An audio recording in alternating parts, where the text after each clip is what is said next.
Donc c'est tout le monde les gars, c'est Flamar Funambule. Aujourd'hui, nouvelle vidéo de laquelle je vais vous présenter la meilleure configuration des PC pour 1100 € les mecs.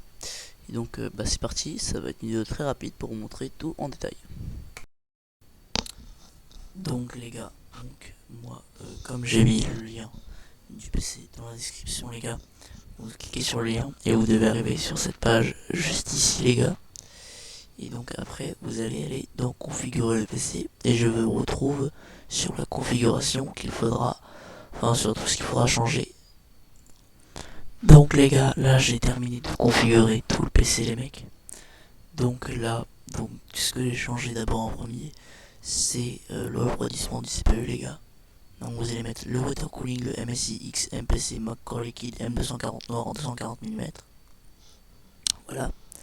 Après, une deuxième chose qu'il faut changer les gars, c'est la carte mère. Donc les cartes mères là de bassine Gigabyte à 520M. Donc là vous changez, vous mettez une MSI B550A Pro. Après la RAM de base c'est des 16Go DDR4. Donc là vous mettez les 32Go DDR4, donc la même que moi. Vous cherchez la même que moi dans l'option, dans les options, vous cherchez la même que moi, vous prenez la même que moi. Donc après j'ai pas changé la carte graphique, j'ai pas changé le premier SSD. Donc après j'ai ajouté 1 Tera de SSD. Donc pour 60 €, donc pour avoir plus de stockage. Après j'ai juste augmenté l'alimentation parce que de base c'est une 600 watts, mais ça fera pas, si je mets une 700 watts les gars, donc pour 5 € de plus on prend. Donc prenez la 700 watts qui est en plus. Et enfin les gars, la licence Windows 11 Pro 64 bits les gars, en français. Et donc nous arrivons à un total de 1067,99 € les gars avec les frais de port. Donc, bien simplement, ça rentre dans le budget. Donc maintenant je vous laisse avec les performances. Alors les mecs, on se retrouve pour les performances. Donc pour les performances sur Rainbow Six Siege en ultra les mecs, on est à 250 fps de moyenne. Donc ce qui est nickel. Les gars, sur God of War en 1080p ultra, on est aux alentours des 60 fps.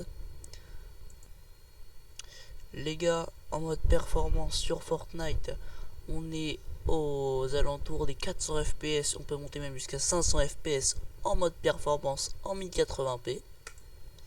Sur Fortnite en Epic, les gars, on arrive à avoir des réglages en Epic en direct x12 en moyenne avec 116 fps les gars, et au maximum 140, donc ce qui est bien pour un PC à ce prix là. Sur Forza les mecs, on est à une moyenne de 80 fps en 1080p extrême avec le ray tracing poussé au max les gars.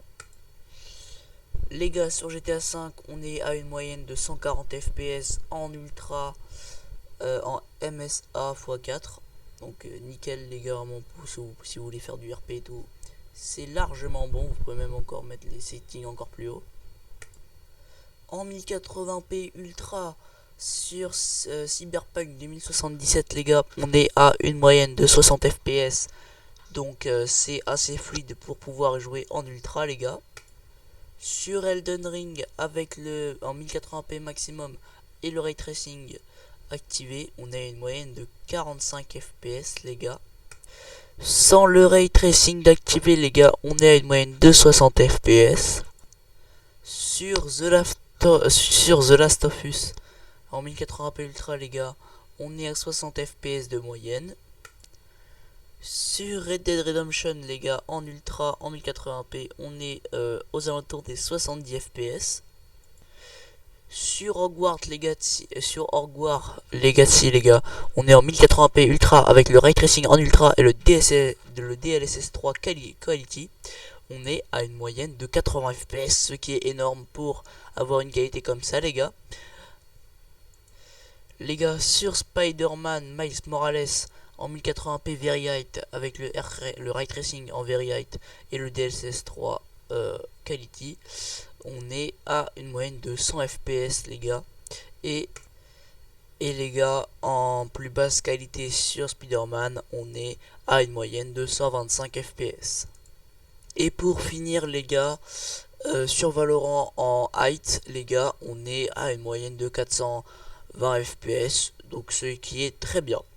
Donc voilà les gars, c'est la fin de cette vidéo, j'espère qu'elle vous aura plu. C'était la team DBF.